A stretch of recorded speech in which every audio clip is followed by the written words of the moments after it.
Hi there, welcome to Market Tomorrow right here on ET Now. The Mumbai News Center, Tanveer Gill, and was a fairly busy day for the markets given the rally that we witnessed across the board. Here's a quick roundup of all the market action that we witnessed in today's session.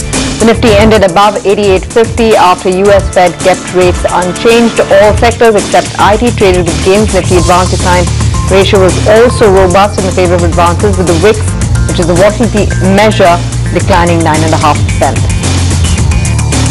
Aurobindo clocks strong volumes surging near month highs after the company said it has received tentative US FDA nod for an HIV drug.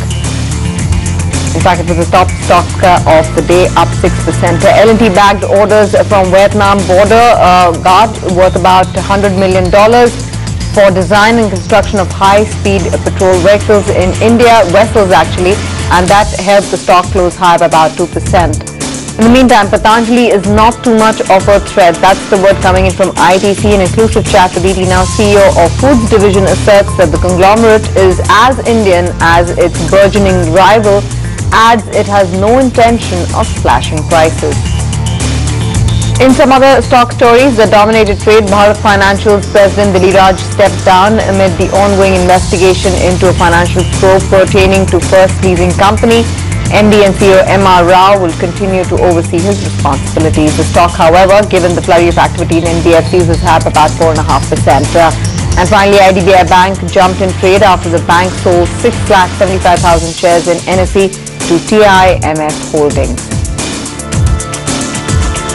Well, we will be discussing whether today's uptrend in the market is sustainable and whether we are back at talking 9,000 and beyond, if the market can actually sustain this rally.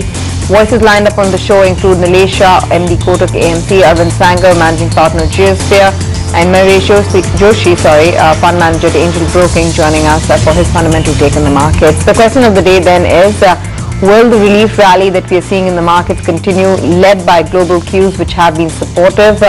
Good evening, Mahesh, as well as Srikanth. I'll start off with you first, Srikanth. On the charts, does it seem like this move is strong?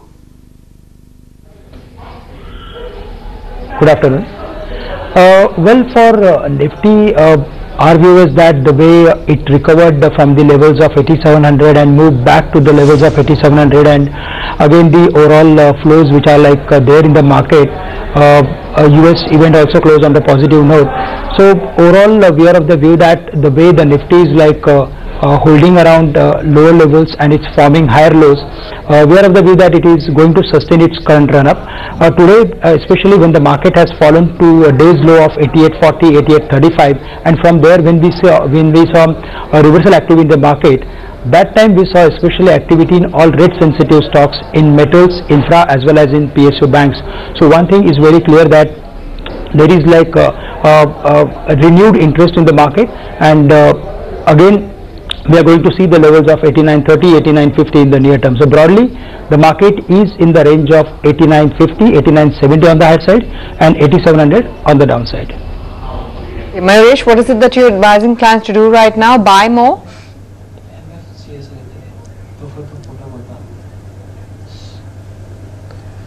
Again, Tanveer, I think one really needs to understand that valuations are no longer cheap in this market, but liquidity probably is taking the markets higher. But again, I think India is in a sweet spot, as I've time and again mentioned, within the emerging pack itself. So the flows would continue into India from a medium-term perspective, which will take the markets higher. Now, what you probably do in these markets is larger private sector banks, cyclical stocks like cement, auto ancillaries, because these are the themes that will still keep on doing well. Both in terms of how the volume story will play out for these counters, as well as the implementation of the 7-pay commission, as well as good monsoons, probably adding further to their numbers and volumes. So in my opinion, again, I think the positive trend in the market should continue, and one really needs to take a staggered approach in investing in these markets. Buy on every dip that you see and buy over the next few weeks. I think that's the best way of approaching these markets at this point of time. Fair enough. What's the sense with the individual names, and especially, a name like Aurobindo right now, 6% higher? Was the news of the US FDA nod coming in for that HIV drug enough for the stock to actually forget about its issues and rally to 860 odd in the session today, Mahesh?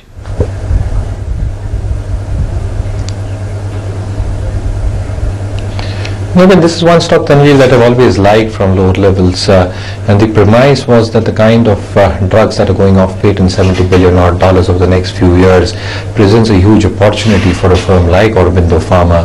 Secondly, the acquisitions that they've made, both Actavis and Natrol, that's become a formulation-driven company now. 80%, 85% of its sales actually coming from formulations, and both these counters are actually doing well. Third, I think the high injectable business is expected to do pretty well over the next few quarters. You're expecting few launches to take place, and that again will have a huge amount of bearing in terms of how the earnings for the stock will pan out. So again, our own thesis was that the earnings for Aurobindo should grow at a compounded pace of 15 to 18% over the next couple of years.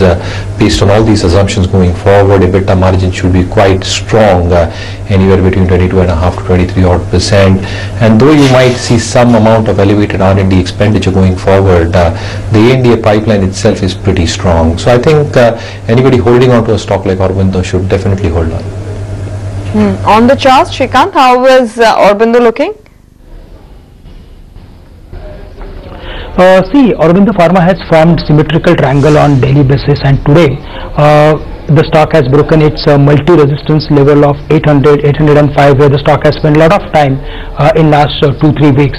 So the way after like the positive news flow in the market, and the way the stock has broken its important resistance, and the way the volumes are there, I think it's a price as well as volume breakout for the stock. And whenever we see such kind of formation on the stock, we always see that it tries to reach its previous high, which is close to some 795, 895, 900 levels. I think the way the stock has consolidated between the broader range of 900 and 700 on the downside, the next possible target for the stock is close to 1000, 1050 on the higher side. So we are of the view that even at current levels, one can look for adding this stock. In case if there is any fall because of any reason, one can even look for buying towards 810 or 820 levels. So net it's a buy, strong bet at current levels. The other stock story which was active in the session today was Hindalco, picking up momentum 3% higher. We know that Vedanta and Tata Steel have done really well for themselves from the start of the year till now. The aluminium major has also a lot going, in fact has held out. Within the commodity space, do you continue to keep your conviction here? If it is commodities, then go with Vedanta, Tata Steel and Hindalco. Mahesh?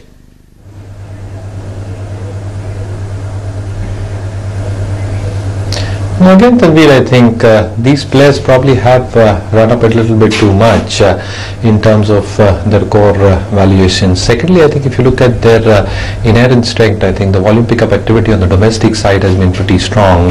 It's the international scene that one is not really sure about even at this point of time. Any blip on the international front, either in terms of volumes, the Chinese demand supply situation, which can have a multiplier effect in terms of how realizations are expected to pan out, can have a bearing for the international operations for these stocks. So largely I think the run-up has been quite humongous in these stocks taken together. So I think I would keep my fingers crossed at this point of time. I'll not be aggressively looking at these stocks, at least at this point of time.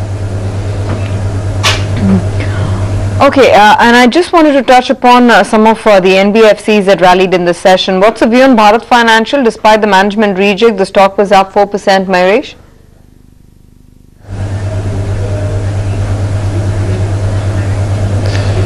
Again, don't cover that in great detail, Tanveer, but the space as a whole I think looks very, very interesting, and within the space itself I think the microfinance space is where huge potential lies. You've already seen the smaller players actually foray into microfinance in a substantial manner, and our own sense is that they would still try to make inroads into this segment, which is highly underpenetrated from the organized part and pie at this point of time. Secondly, I think even on the NBFC front, I think the rural focused finance companies have again run up significantly, both in terms of expectations of earnings over the next few quarters doing well, and the housing finance companies have done exceptionally well. So again, I think the housing finance companies is where the entire premise lies of cost of borrowings going down, the mortgages specifically on the retail side growing at a very healthy pace, and again I think the microfinance division is expected to do well because of the kind of underpenetration that we're seeing in the huge addressable pie that the industry offers. So I think selectively I think one should look at stocks within these spaces, but one really has to have a bottom-up approach in this space, and where valuations are not too stretched, I think those companies can actually be looked at on declines. Okay, gentlemen, stay on with us. We'll head into a break right now, but when we come back, we'll focus on how to approach trade tomorrow and benefit from it. In this market, certainly there could be correction, but they won't be deep, they won't be lasting. We have already seen some encouraging signs in consumption, courtesy, all these factors in Onam festival in Kerala and probably Ganesh festival in Maharashtra. So my guess is that today probably it's worth focusing on the consumption side of the market rather than the investment side of the market. Investment side will take time to revive, but consumption related stocks, be it in automobiles, auto components, white goods, consumer electronics, or private sector banks and NBFCs financing that activity, cement, house improvements, all these items which are related to consumption probably has still some way to deliver outperformance in the market. The market is now going to celebrate at least for a while.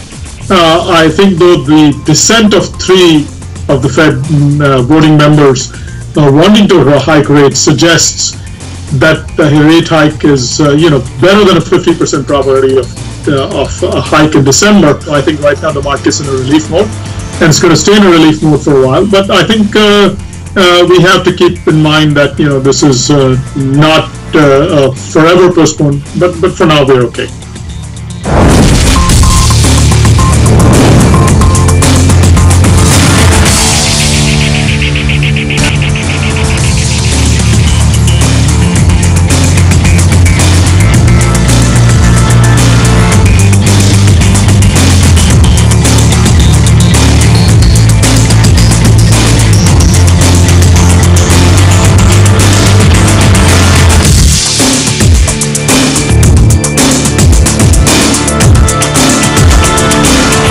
Welcome back. You're still watching Markets Tomorrow right here on ET. Now let's touch base with Pranay as the market will be keenly watching out for tomorrow L&T Tech's listing. Pranay, take us through the issue which was subscribed over 2 times. Well, L&T Technology Services will be the second company that L&T Group will be bringing to the bourses within a quarter. Its IPO was subscribed a little over 2.5 times, but the grey market activity indicates that it's going to be a subdued listing, and with the recent memory of L&T Infotech, that is something that the investors may not like. The main reason for that is that valuations are at 21 times FY16 earnings, which is at a premium to companies like Cyient. Even though it is not a direct comparable, it's also at a discount actually to Tata Elxsi, but then that company has a lower float and has higher return ratios. This company is actually very different from the IT pack in the sense that it has no exposure to BFSI, which is seeing a lot of structural headwinds. Also, its exposure to UK is very limited at about 2%. So the Brexit concerns is not something which this would be impacted by, and Europe accounts for nearly 20% of the revenue, which is pretty broad-based for that matter. Also, engineering, research and development services, this space is growing at 15% versus the NASSCOM IT average of about 10 to 12%, which itself is looking a little challenging. On the positive side, the company has said they are expecting 15% growth this year, and they look to double the revenues to about $1 billion in 4 years' time. So that is on the positive side. But I guess L&T is not going to be third time lucky with the listing in terms of the opening gains on the bourses come tomorrow. Pranay, thanks for that. Mayuresh, what do you expect from L&T Tech's listing tomorrow? Given that the mood largely across the IT pack has been subdued, starting off from the large caps to the mid caps.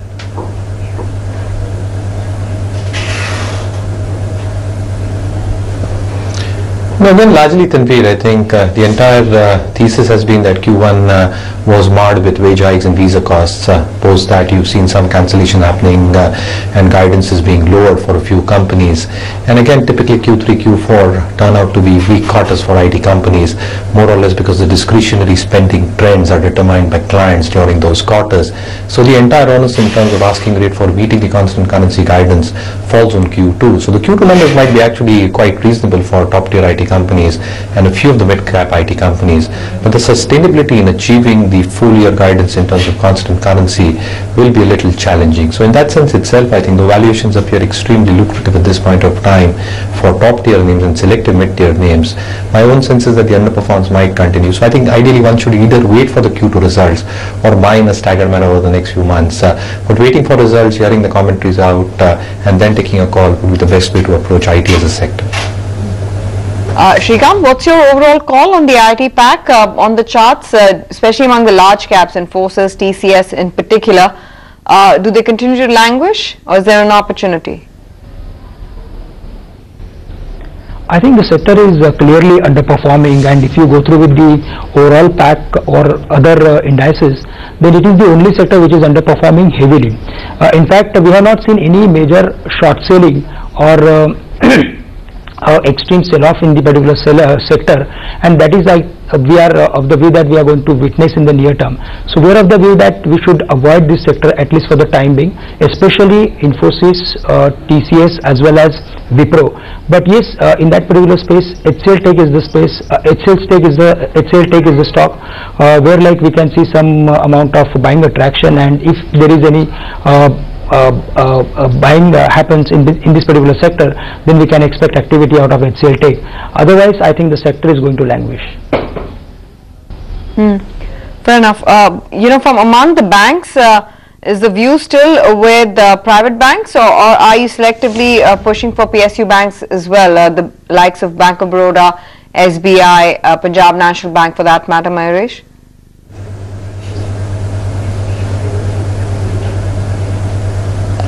Well, largely I think the bias was with larger private sector banks, but within the PSU space I think I was optimistic over the past few quarters on the top tier names, specifically a bank like State Bank of India.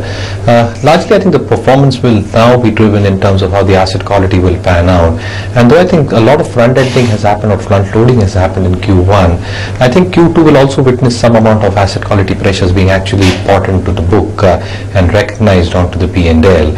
And again I think in terms of the cycle going forward, going by our assumptions of credit growth actually reviving in the later part of Q3 for this fiscal, the credit cost will actually start coming down, and one of the largest public sector banks like an SBI I think is well capitalized to probably embark upon the growth pie that is probably offered for the banking industry as a whole. Couple that up with the bond portfolio, I think with what you've seen on the bond book, there can be some amount of good traction in terms of gains coming through. So yes, I think there can be double-sided effects and benefits that can actually come through, but I'll actually stick out with the larger PSU banks because the lower ones are not that well capitalized to take care of the balance sheet expansions once the credit growth cycle resumes. And on the charts, how do you look at this move right now, Srikanth, and especially some of the PSU banks, the rally which I think regained momentum midway through August, will it sustain, or is it time to book profits? Technically we like PSU banks because most of the time whenever there is a recovery in the market, we have seen major outperformance from the PSU bank space, and especially in last 2 times when the market recovered from major lows like from the Brexit lows or from 8500 levels, we have seen special amount of buying interest in almost all PSU banks including PNB, Bank of Baroda as well as State Bank. Our top pick is Bank of Baroda, which is currently trading at 170, and we are of the view that it is heading for the levels of 200, 220 in next couple of weeks or months. At the same time, State Bank also is showing a lot of momentum, and it is sustaining well above the mark of 250, which was like highly unlikely, but technically it is showing that it is also heading for the levels of 280, 285. So if really like somebody wants to take a buy call on this particular sector, then one can definitely look for buying PSU banks even at current levels, more on dips. Okay, Mayuresh, just about a minute to go before we wrap up the show. So your top 3 ideas, investment ideas for the benefit of our viewers?